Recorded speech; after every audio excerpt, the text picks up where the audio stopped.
Craig. Hi, Craig. Hi, Hi, Craig. Craig. Hi, Craig. And we're live. Hello, everyone, and welcome to the Paddocks. Today, we have almost all of our girls here. I am Chelsea. We have Drea, Ito, Meg, Leia, KC, Hannah, Rachel, and we have a new girl in the Paddocks today. Please meet Melissa. Hello, my name is Melissa. I'm from Maryland. My favorite drivers are Charles and Lewis, and my favorite team is Ferrari, so I'm in constant pain and agony. And we're going to jump into it today. We're going to start with a recap from the Australian GP, and I'm going to throw it off to Hannah to go over Carlos Sainz versus the FIA. Hello. We're just going to briefly recap the penalty and kind of go over some information. So during the Australian GP, Sainz clashed with Aston Martin rival Alonso during the final lap restart, receiving a 5-second penalty and 2 points to his license, dropping him from 4th to 12th and completely out of the points. While he was given the penalty, the Ferrari team petitioned for the penalty to be reevaluated while the FIA reasoned, and this is a quote, "We considered the fact that this collision took place at the first corner on the first lap of the restart, when, by convention, the stewards would typically take a more lenient view of incidents. However, we decided that notwithstanding that it was the equivalent of the first lap incident, we consider that there was a sufficient gap for Sainz to take steps to avoid the collision and failed to do so. We therefore imposed a 5-second penalty. After the FIA looked over the appeal, they then added that it was unnecessary for us to hear from the Sainz or hear from any other driver to decide that he was wholly to blame for the collision." Honestly, though, Sainz is still disappointed in the FIA's response. He's stating he still thinks the penalty is completely unfair, but maintains that his main focus is Baku. And he did share a social media post where he announced the consistency and decision-making process has been a hot topic for many seasons now, and we need to be clearer for the sake of our sport. And with it, doesn't make sense how they hold Sainz so accountable for the penalty, but they didn't give Sargent or De Vries a penalty and many more at the Australian GP. Sergio Perez went off the track to avoid the turn/crash that was already going and didn't get penalized either. Should we look for an FIA penalty standardization going forward? So, as we all know, the FIA has been having a lot of inconsistencies with their track record and what they give for penalties and what they don't. But while Carlos may have had a pretty hard break, some of our boys have had a pretty fun one. Yeah, Lando's been really loving streams this month, especially just laying on Max's bed. Sometimes he'll just be sleeping and randomly wake up and talk to Max. But other than that, he's just been jumping in on those, not saving his own streams. But don't worry, you can catch those on YouTube because all the fans are saving them. When Lando wasn't streaming, he attended the Monte Carlo Masters. And he wasn't the only one. Charles and Pierre attended together alongside a few others, including Pierre's girlfriend. Not sure who was the third wheel there, whether it was Charles or Pierre's girlfriend. You never know with those three. Charles was very much so more into the match than anybody else, and even the commentators were kind of poking fun at his dramatics while watching it. The two besties weren't sitting with Lando, but Lando very much so acknowledged that he knew where they were sitting, which was much closer than him. And he, to feel better about himself, I think, said that he had the better seats because he didn't have to move his head as much. But you know who wasn't actually at the Masters? Was our lovely Yuki. Because he was doing something more fun, and that was Beyond the Grid. You guys will all come to learn that I will fight for Yuki on this track. And of course, I had to listen in on his podcast with Beyond the Grid. So, Beyond the Grid, if some of you guys don't know, is the official Formula One podcast. They go on with a lot of drivers and get to discuss kind of like their breaks with them, their goals, and things like that. Yuki on Beyond the Grid, he got to join in this past week during the break, and it was so much fun getting to know him better because we got to talk about his history of being a fan for F1 and seeing a race with his father where I did not know this, became a fan, like almost a little number one fan for Fernando Alonso. In fact, when Yuki was on the track last year, he was shy in asking Fernando to swap helmets. And those little tidbits of behind the scenes are just so much fun to learn about. Another thing that I found really interesting was his love for Fernando goes above just being a fan. He learns from him. We got to learn about how there was a race where after Alonso took over Yuki, he was able to also overtake Hamilton. And he held back Hamilton for 10 rounds. Held him back. Didn't give up. Of course, Hamilton ended up going. That's how it was back then. But Yuki was able to learn from his moves and his defenses and used that when he went to the Turkey Grand Prix that same year and held off Hamilton for 8. And, holding off Hamilton for 8 laps when you're in an AlphaTauri and it's Yuki, impressed.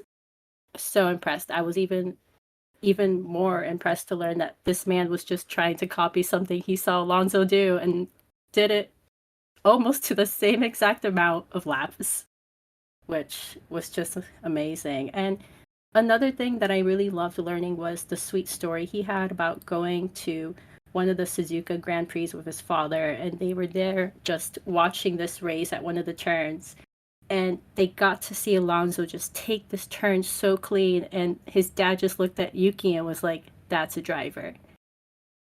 And you know what?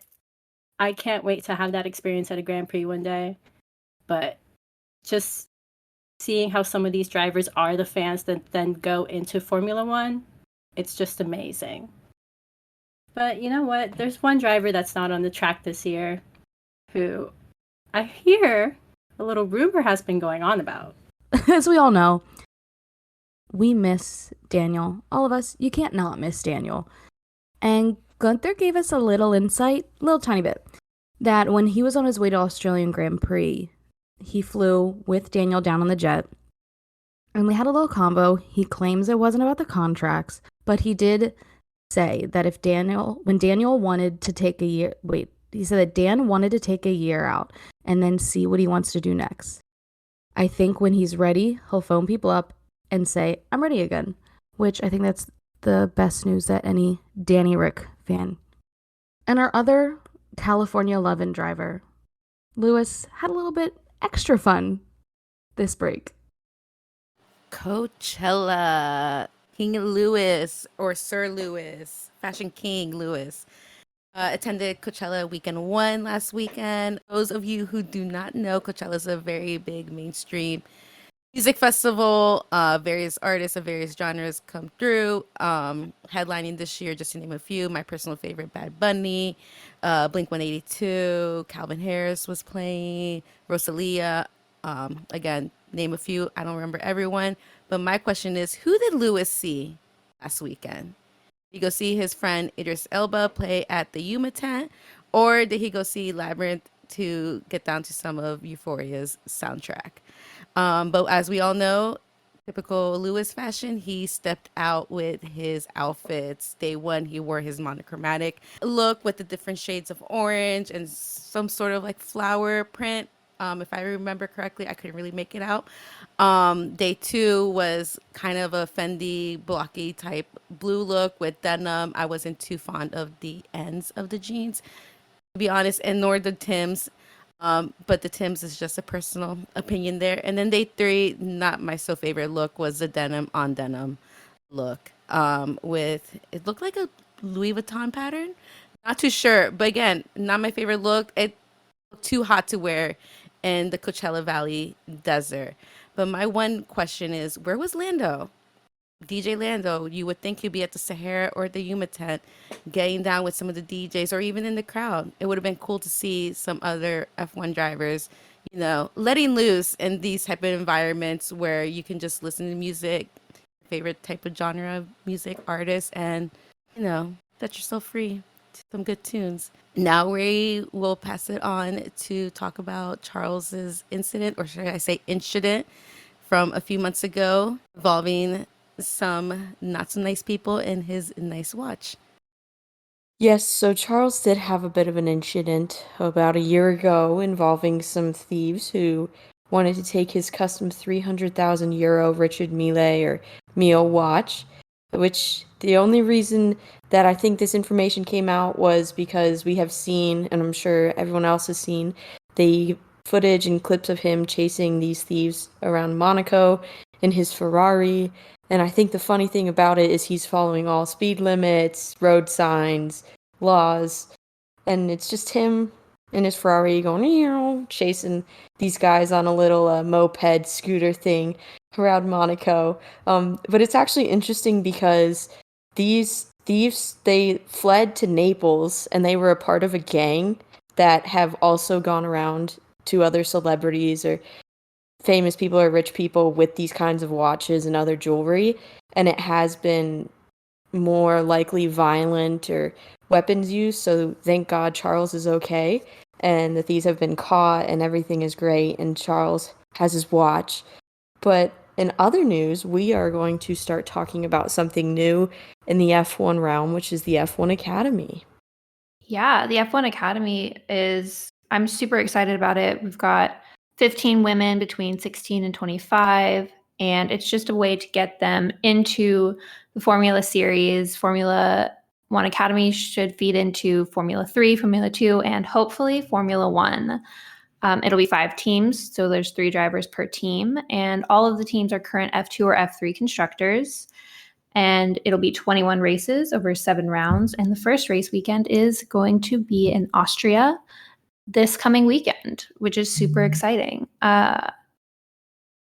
They just wrapped up testing on April 11th and 12th. There's actually going to be 15 days of testing, and the remaining test dates are still to be announced. But we're really excited about that. And once we know where you can watch, we will let you know.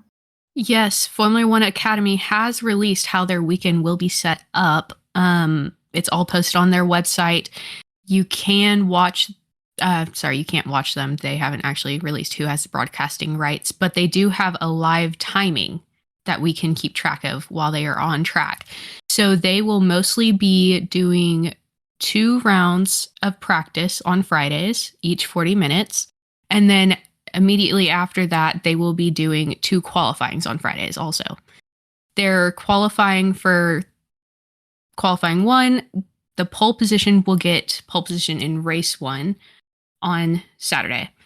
Their qualifying 2 pole position will get pole position for race 3 on Saturday. So Saturdays, they'll have 3 races.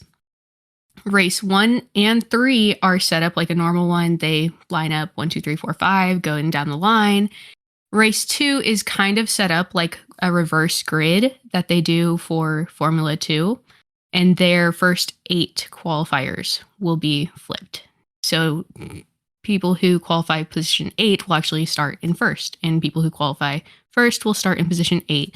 9 through 15, they just have to do the luck of the draw and they'll line up where they get. They do have a different point system. It's similar, but a little different. Pole positions from qualies get 2 points. Normally in F1, they get 1. They have the same fastest lap point. Is you have to finish in the top 10 and you have to complete at least 50% of the race distance. Their point systems for race 1 and 3 are the same as F1 and F2. And then their points for race 2 are just like the sprint or the sprint race and the reverse from F2. So there you go. And jumping over to the cars, they're going to be similar to the other feeder series. The cars builds are all of the same across the whole grid. So it's going to focus more on the driver's skill rather than the skill of the driver and the build of the car. Top speeds can reach up to 240 kilometers per hour, which is about 150 miles per hour. Pretty standard for that level of racing. F1 cars can reach, we know 200 miles per hour. Not entirely sure how many kilometers that is, but a lot faster. The car itself is a Tatus T421 chassis with Auto Technica turbocharged engine with 165 horsepower and, of course, Pirelli tires. The lateral acceleration is up to about plus or minus 2 Gs. So basically, they'll feel about 2 times their body weight when they're turning. And the maximum braking deceleration is about minus 1.5 Gs. So they'll feel about 1.5 times their body weight when braking. And that's the maximum that they could reach. They're not necessarily going to feel that every single time. One other more interesting thing that I found was that they do have more funding for their cars from the FIA than the W Series had. So hopefully, because they're more invested in it, we'll be able to see them around a lot more. Other than that, we will let you guys know as we get updates. And besides Formula One, which we talked about today, we are going to be going into some race predictions. To start off, we're going to be talking about Baku, of course, and I'm going to throw it off to KC. Yeah, well, we've had 3 very exciting races so far, and hopefully we'll have another one up in Baku. We have another street circuit coming up, and it's known for its long straights, which the teams are going to try to go for a lower drag, and the middle sector has a lot of tight turns and close quarters, so increased braking stability will probably be desired. This is the first race where most of the teams are going to be most likely bringing upgrades. We don't know the specifics yet. We will as we get closer to the actual race weekend. But from what we know now, most teams are likely going to bring a new rear wing to this race. Mercedes has stated that they're likely to bring new suspension parts, and they've been working with their wind tunnel to get more downforce. The more downforce a car has, the faster it is around the corners on the track and the more grip they have.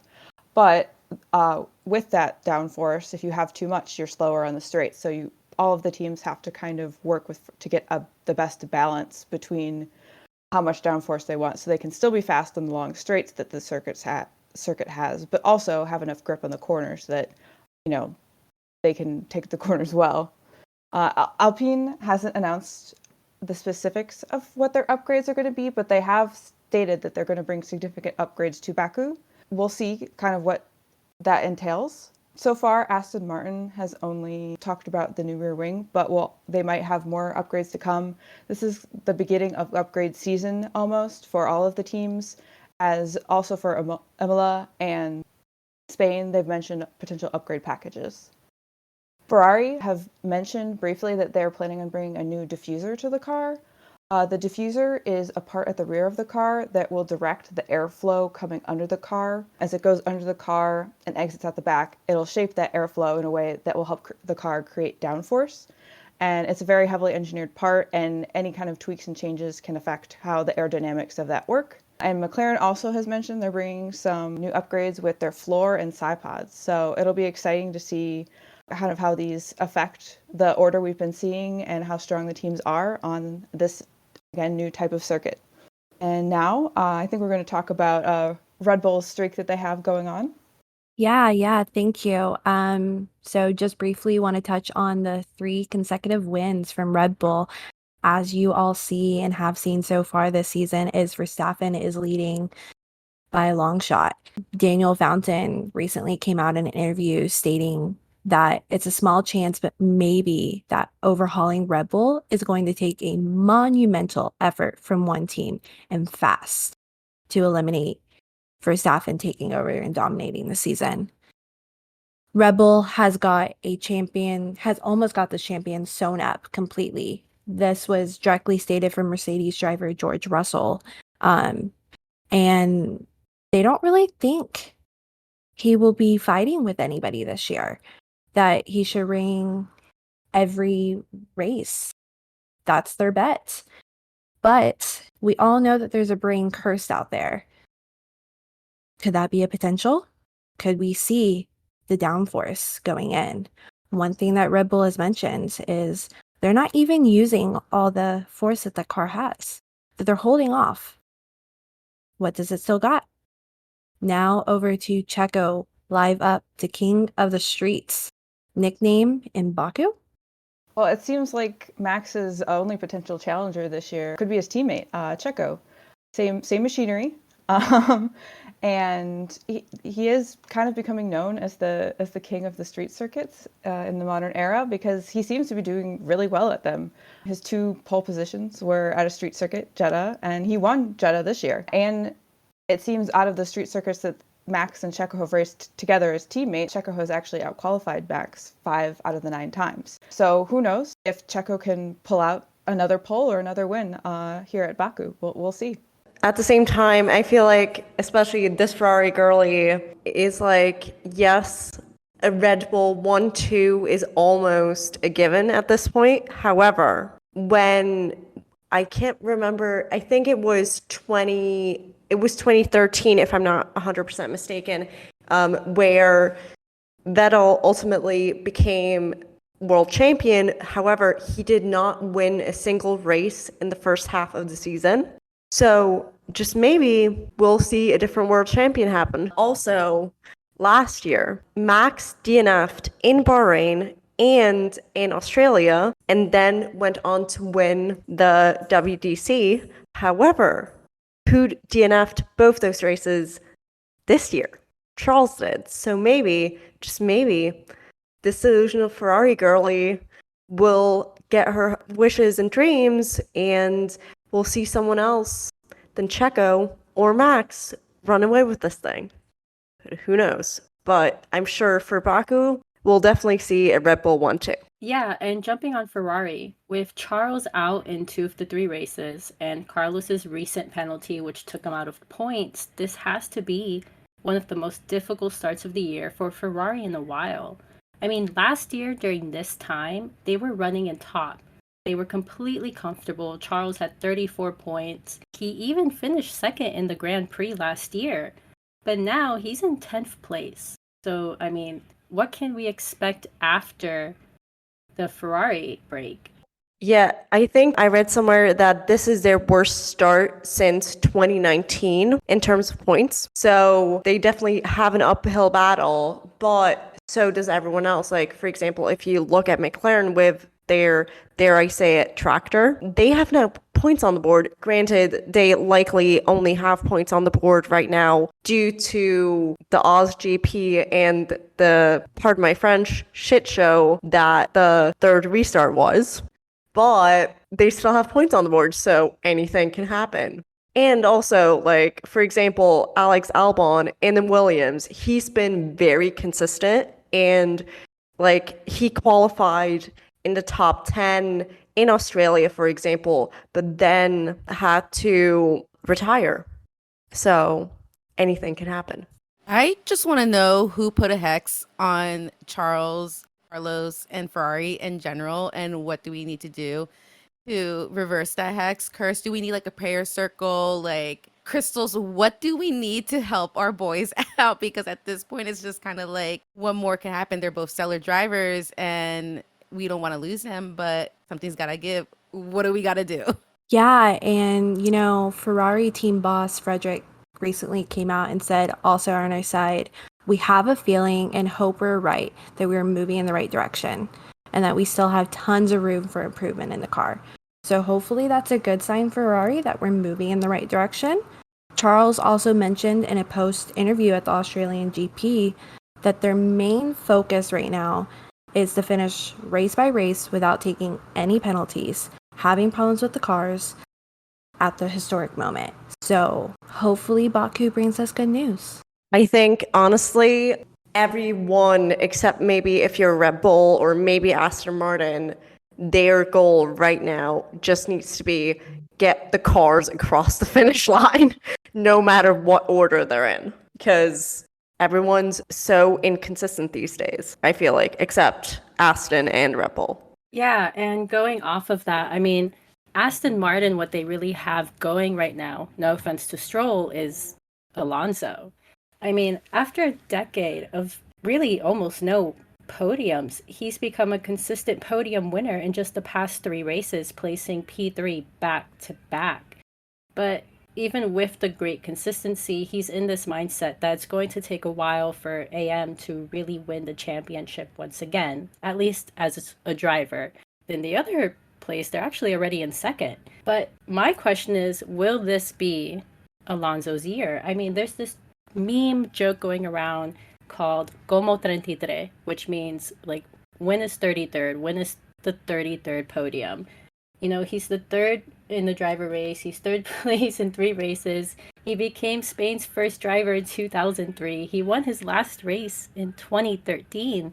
There's something about the number 3 that's just kind of, you know, in his rear view mirror. Let's just say that. Number 3 is in his rear view mirror. And I'm wondering, next year is going to be his 3rd year now with Aston Martin. Is that going to be championship? I mean, kind of going on the 33 thing, even Max, driver whose number was previously 33, has come out saying he would love to see Fernando win another race. And, you know, I think, you know, who knows? Yeah, so Verstappen was actually saying, you know, I think Fernando should have won already a lot more races than he already has. You know, I think he deserves a lot more. And Aston Martin is currently second in the Constructors' Championship, so with the car that they have and the driver's skill that, you know, Alonso is performing at, I'm kind of hoping to maybe see him, I don't know, maybe let's go a little higher than P3 this week and let's get P2. That's my prediction, at least for Aston's place. But I know that Ito had a little bit more to talk about with the Ferraris. Yeah, I mean, not necessarily Ferraris, just more so like how I believe that Baku will be utter chaos, just because we have a potential new sprint format that I think I read somewhere that they're likely going to announce that, whether that's actually happening on Thursday, which would basically mean that on Friday you have FP1, then you have race qualifying in the afternoon. Saturday is sprint qualifying, sprint race, and then Sunday is the actual like feature race. So that will be chaos because it's Baku, which is a very narrow street circuit, as was mentioned before, and it's the first sprint race ever at Baku. And it's very early on in the season. So as Christian Horner said in a piece, teams are likely to not put all of their stuff out there in order to not damage their cars, especially in the sprint. Secondly, with the whole Pirelli tire situation, originally there were talks about them testing the new tire format in qualifying. So Q1 would be hards, Q2 would be mediums, and then Q3 would be softs. There was originally talk that was going to be tested in Baku, but now because Pirelli can't get enough tires to Baku or doesn't have enough tires, period, they will only be testing that in Imola. So yeah, I mean, this next race is going to be fun. I'm excited. I've been in brake depression, so I need to start watching some more cars go fume on my TV every single day this weekend. But we're going to do this fun thing when we close off these episodes, and for today, we're going to have Hannah do it. We're going to give you a quote to go into the race weekend. Yeah, thank you. So one quote we're kind of going forward with is, "I don't aspire to be like other drivers.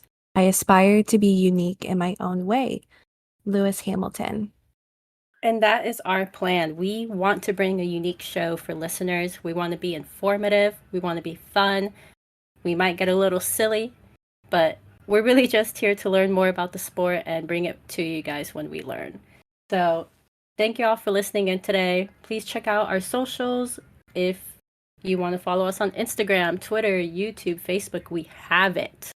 I'm going to throw it off to Rachel. She knows our podcast ads. Come on and listen. Yeah, and you can find us, like Chelsea said, everywhere: Facebook, Twitter, Instagram, TikTok, YouTube. It's just at Paddock Girls Podcast, and we look forward to seeing y'all. Thanks for joining us in the paddock today. We'll see you after the next race. Bye. See ya, Craig. Bye, Craig. Bye, Craig. Bye, Craig. Bye, Craig. Bye, Craig.